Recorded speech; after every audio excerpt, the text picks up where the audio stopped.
On Tuesday, I'm going on vacation, and my husband and I are going to Barcelona. And you know, when you have something coming up and you have this expectancy and this excitement and you prepare and you have to pack a bag and all that, that's this time of year. This is what Advent's all about, is preparing us for Christmas. Just like we prepare for something that's coming up in our lives, we prepare this excitement of what's coming up, this good that's coming. And so Advent is preparation for Christmas. And during Advent, we have the 4 Sundays of Advent with our Advent wreath, which is very traditional. And faith is the first. Faith and hope are the first Sunday, followed by peace, then love, then joy. The word Advent actually means expectation. It creates a sense of hope. In Unity, we teach that Christmas is the birth of a new awareness of our true nature, a new awareness of who we are as spiritual beings. And so we prepare for that. That birth doesn't just happen. We need to work our faith muscle. We need to have hope and expectancy. We need to bring about peace and cultivate a sense of peace in ourselves and love and joy, these attributes of spirit. And so that's what we do during Advent. It starts with us. It starts with us, with each of us. It can be really easy to look at the outside world and lose hope. It can be super easy to just have this sense of hopelessness. When will things get better? When is life going to be easier? When is the economy going to get better? You know, all that stuff.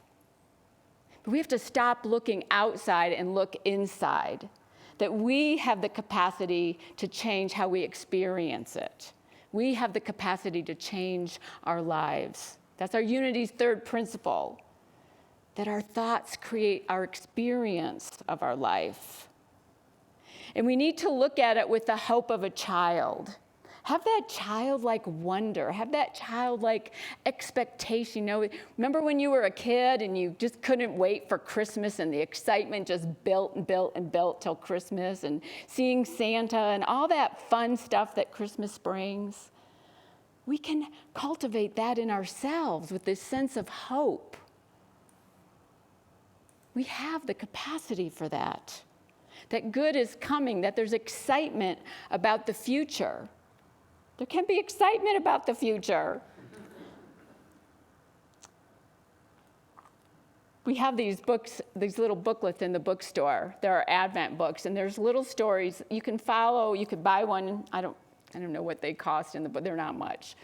But there's a story for every day during Advent, starting today. And they're sweet little stories.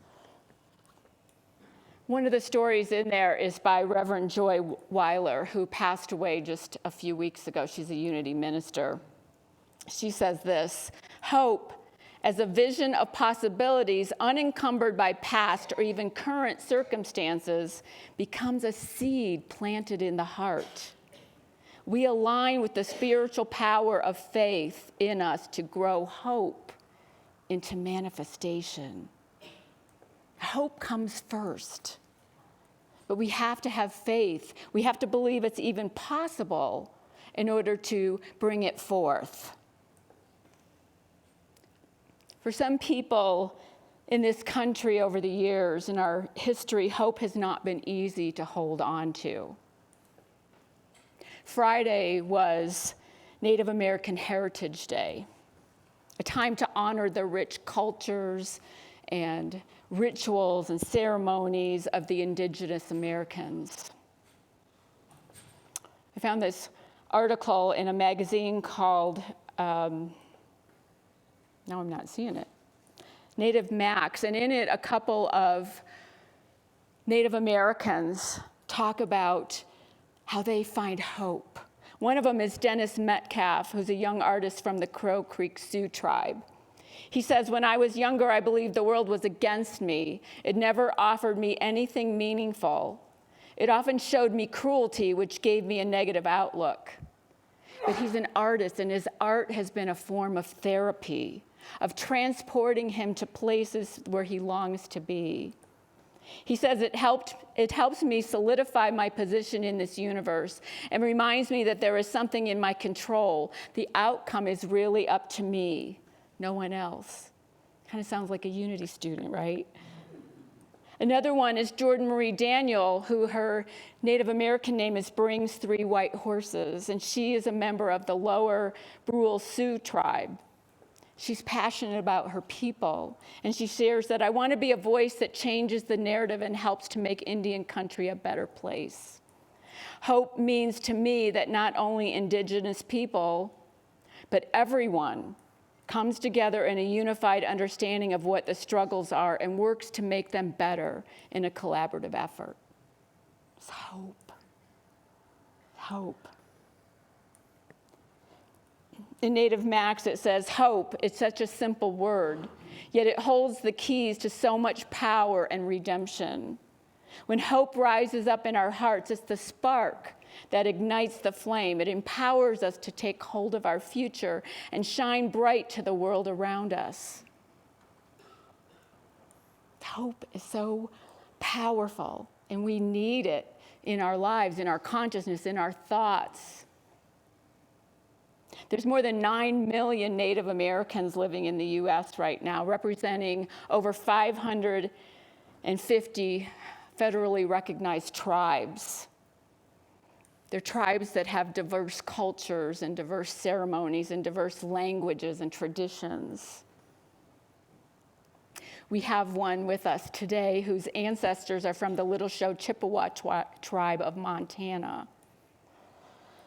Laurelyn Baker is going to come up here and share with us her stories of hope and faith and then lead us through a 4-directional ceremony. So Laurelyn, come on up. Thanks for being here.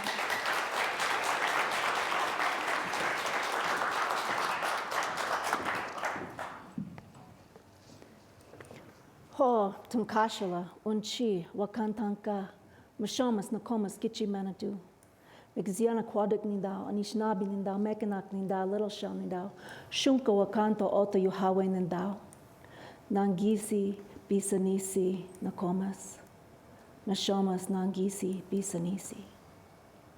Good morning, bonjour. My name is Laurelyn Baker. I've also been given the name Migiziana Kwaduk, which is Eagle Thundercloud Woman, from my father's side of the family. And I'm very happy to be here at this time to be talking about faith and hope, because it is true that it has taken a lot of strength and empowerment from all of our ancestors to be able to speak publicly and to be able to be here right now. My sharing with you and each and every one of you is a gift from everyone's ancestors.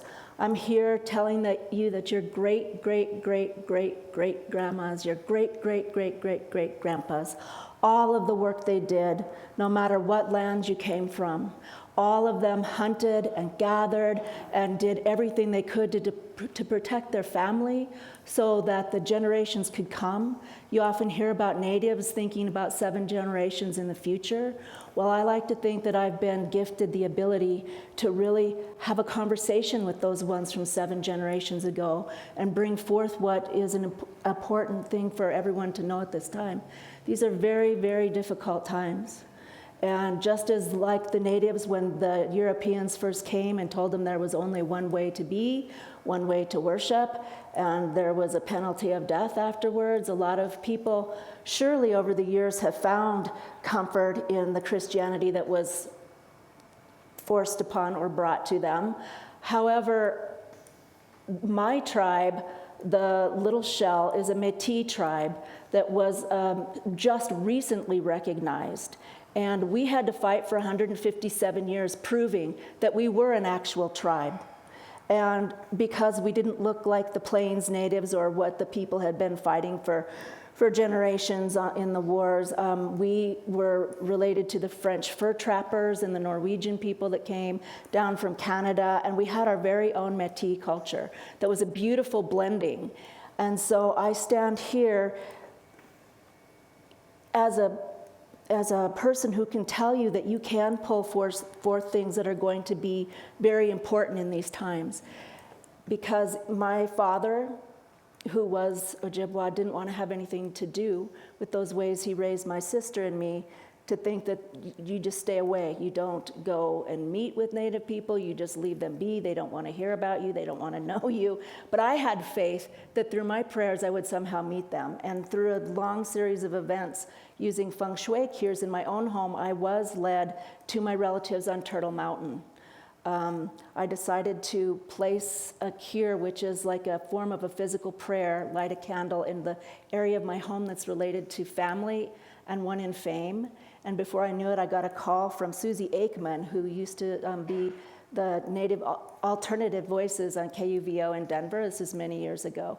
And she asked me to come and speak about the work that I did in people's homes. And before I knew it, my voice was broadcast to every single tribe that had a radio station. And through that, through my being faithful and remembering that my hope would actually help me meet the relatives that my father was afraid to connect with, I did meet them because someone was listening that day up in Turtle Mountain, and they're relatives of the little shell who ended up in Montana.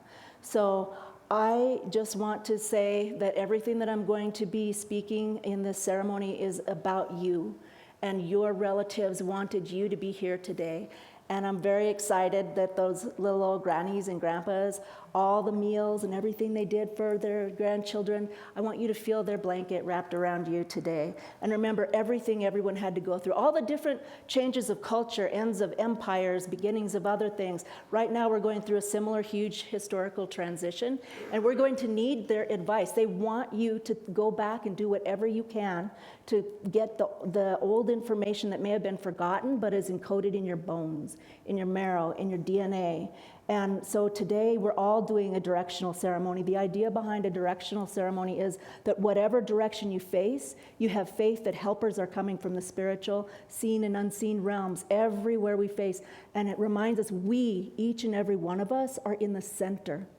So holding the center when you see crazy things going on in the world around you, and you hear loud, loud voices telling you that you're not the center, and the way that you think and the way that you look and what your family loves and what your culture does and how you worship is not okay and deserves to be literally annihilated, you're going to need the strength. We all need this strength from all of the faith that comes from this beautiful community and from the songs that you sing, but there's something old.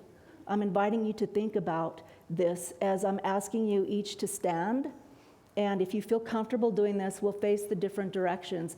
And this is all, I'm just leading you. This is for you calling in any ancient knowledge that you will need, that will come to you in dream time, or whatever teacher or book or whatever comes to you. Your grandmas and grandpas want you to know something that will keep us strong in these times of challenge and transition. The words that I speak are either, they're a combination of Lakota and Ojibwa, because I have family in both. And let's face south. Ho, tunkashalun chi wakantanka, mashomas nakomas kichimanadu. Megaziana quadagninda, anishnabinda, mekanakninda, little shalninda. We call on you who are in the south. Shanodis, the guardian of all beautiful things that grow and are harvested and taken in the summer, the beautiful sun that warms us and gives us hope and faith that the year ahead, no matter how cold it might be, we're having a good time now. And also, Shanodis, we know that the coyotes sit in this area and they remind us to have a sense of humor and to not take ourselves too seriously, and that laughter is the most sacred sound. We invite you to come and bless all of your Tekosha, all your grandchildren now at this time, all you ancestors, every being of help, known and unknown, who is in this direction. Come into everyone's heart. Ho, matakuya yasem. Now we face west.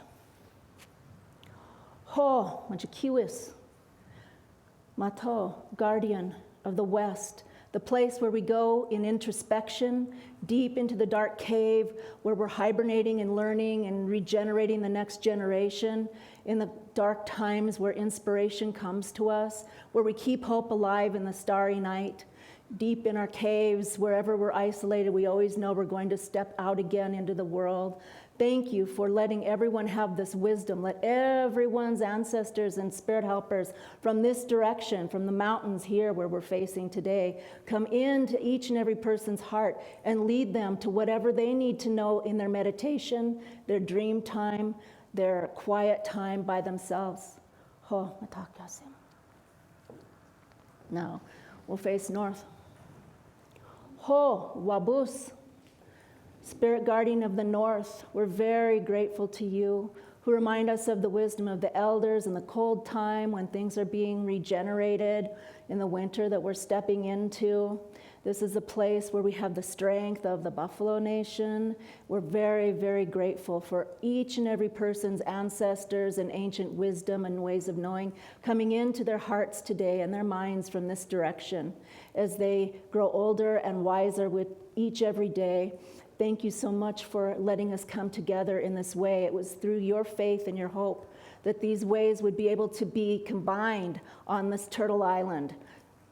Both the Spirit of Christ in its true essence and the spirit of all of you elders from the north. We're very grateful that they can blend and harmonize and rejuvenate and be strong and grow corn for people at this time. We'll face east. Waban, great spirit of the east, the new day, the new dawn comes upon us. And we're asking for, just like Sue was saying, that spirit of happiness and hopefulness and anticipation the way a child has for any great new thing that's coming their way. They're happy about losing their first teeth. They're happy about going to school. They're happy about holidays and travel. And may all the children who may not have hope right now, as we know there's a lot of young people who are really struggling, we ask that they find all of the teachers and all the wise ones to completely take them in a way that can hold them, that we can hold even children we don't know at this time, any young people who are struggling, hurting themselves, hurting each other. We ask that they have that sense of original spark that they're born with, that it doesn't go out in these times, that the digital world, the online presence, all of the media things where there can be some darkness, that it doesn't take them away from the real, true beauty of life, and that they can feel that sun each day. We ask for that new birth, the way a new fawn comes out with its spots and shows us a beautiful example of gentleness, to come into anyone's life who needs it, for new regeneration. Come into everyone's heart, all you grandmas and grandpas and spirit helpers that stand in this new dawn. Please enter everyone's heart and mind today and help us to move forward, helping all the young people we know in our lives. Oh. And now if you'll face forward again. Tunkashila, Neshama's grandfather, we pray to your face in the sky, the place where you sit and watch over us, the beautiful cosmos. As far as we can see, we ask for all of the tools and strength of all the fathers back to the beginning of time, all the protection that they gave us. We ask that that come into everyone's life, and we're grateful for all of that unadulterated warrior energy that has kept us all going.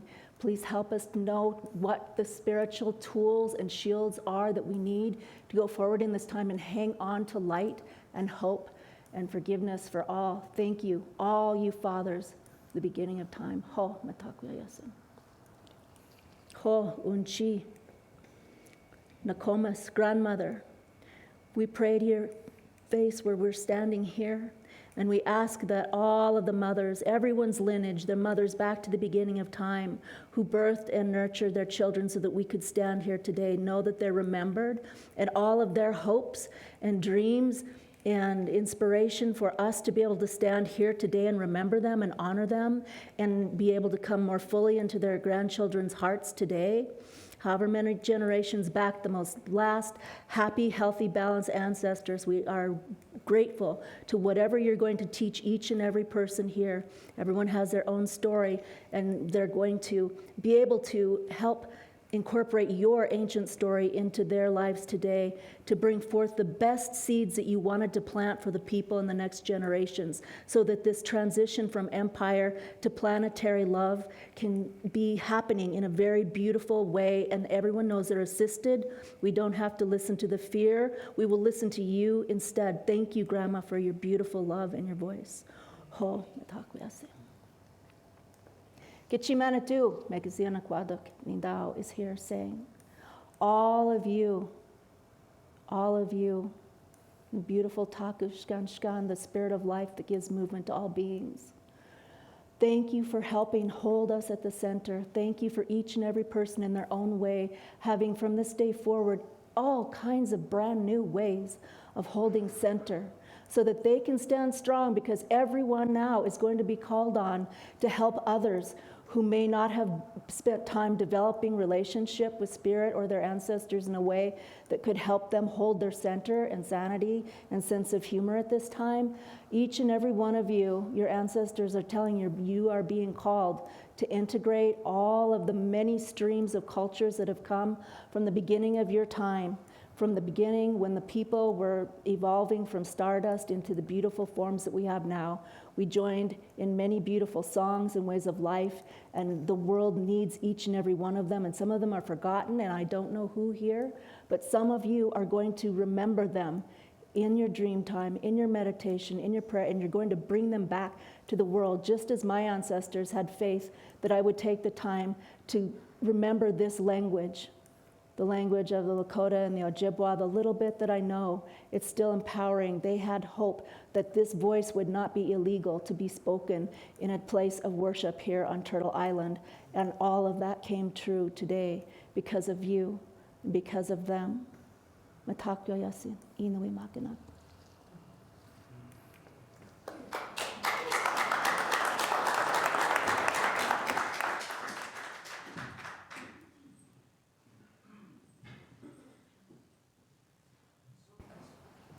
Thank you, Laura Lynn. That was beautiful. That was beautiful. And we can all use the laughter and wisdom and new life that comes from this blessing, from this ceremony. And I love that four-directional blessing, because no matter what direction you're facing, no matter what challenge you're facing, no matter what person or situation in your life, or health challenge or job challenge or money challenge or whatever it is, there's a blessing there. Spirit has your back. Spirit is always there in the midst of any challenge. And so it's up to us to look for the blessing in it, to trust that there is a blessing in it. We often don't see it, especially when we're in the midst of the anguish of it, but it's there. And we can learn from those that came before us. It's hard to do this. It's really hard to do this at times, and recognize that we are all challenged to see the situations with good, with blessings, with what lessons they are. Not easy. Last week, Kevin and I went to see the season 3, the first 2 episodes of The Chosen. If any of you watched The Chosen, there's seasons 1 and 2 that you can stream for free, but season 3, the first 2 episodes just came out, and you can only watch them in the movie theater. And so we went on his birthday. It was his choice to go see that. And I just love this series. It's based on the story of Jesus and his 12 apostles, the 12 chosen. And in this first episode, he's giving his Sermon on the Mount. And you see him talk about, blessed, the Beatitudes, and but you don't really see, it's not a lot about what his words are. It's more about how those listening to him are hearing it and reacting to it and having hope. You see it in their faces. You feel it coming off the screens. I don't know how they do that. The director's amazing, but you can feel this sense of hope just coming right out of the screen. It's great Jesus. You can feel his love, and he's so good. And so In the second episode, this comes from the Gospel according to Matthew and the Gospel according to Luke, where he instructs his apostles, his 12 chosen, to go out and preach and heal and cast out demons and go 2 by 2 to different parts so that they can spread out and spread the word and spread the good news. And he tells them, don't bring anything with you. No extra shirt, tunic, no food, no staff, nothing. Bring nothing with you. And you can see they're like, what? Bring nothing, but can't even bring a clean shirt. And he says, bring nothing with you. Rely on the goodness of others. For as you give, you will receive. And they have to learn to trust this. And at the end, they circle in this prayer, and Simon Peter recites this third psalm. And it's just powerful and amazing because they are going forth with hope, with trust, with faith that what they're being called to do, as we do when we're being called to something with our guidance, that it's going to be okay. The Spirit has our back. That no matter what we're called to do, we can hope and we can trust that our guidance is not going to be something that is bad for us. It's going to bring us good. It's going to bring us joy. And he says in there, if somebody doesn't welcome you, just dust off your feet and move on. How many times do we insist? We keep insisting on some situation or some challenge, insist, no, I can get this right, I can get this, I can get my way. He says, dust off your feet and move on. Don't argue with people, don't resist, just move on and go to where you are welcome. Go to where there are people that have hope. And we can do this in our own consciousness too, to trust. Stuart Thomas sent me a video called Safe Spaces Are Not Enough to Change the World. And in the video, I had to capture this screenshot because this was so perfect for what we're talking about, what I'm talking about. So, your comfort zone, that's where most of us reside most of the time. And look how small the circle is. It's a small world. It's a small place and we stay in our comfort zone. But the bigger circle is where the magic happens, where our good is waiting for us. You can leave that up, Bonnie. Where our good is waiting for us. And what happens, if you're going to be a child, what are you going to play leapfrog and just jump over and hop into that bigger circle? But it doesn't work that way. We have to go into that space between the circles. That's trust. That's faith. To be in that void, that no man's land, when we leave our comfort zone before the magic happens. And we've all been there. But trust that you're going to find an opening. That life is going to open for you. It's going to unfold for you. Listen to that guidance of the ancestors. Listen to that guidance of Spirit that already knows this. And we can trust in that. Seeing something more available to us. Are you hopeful? Are you ready for this holiday season and all that it brings? But keeping that hope of a child, that excitement, that butterfly feeling in your stomach, that something good is happening. Life is happening. And we get to be the bringers of that, the bringers of that light. Have that expectancy of a child. This week, find one thing where you can get excited about it, where you can have that hopefulness. It's a beautiful way to start this Advent season. Chief Dan George says this, "May the stars carry your sadness away. May the flowers fill your heart with beauty. May hope forever wipe away your tears, and above all, may silence make you strong." beautiful blessing to give hope. I give you hope at the beginning of this Christmas season. Namaste.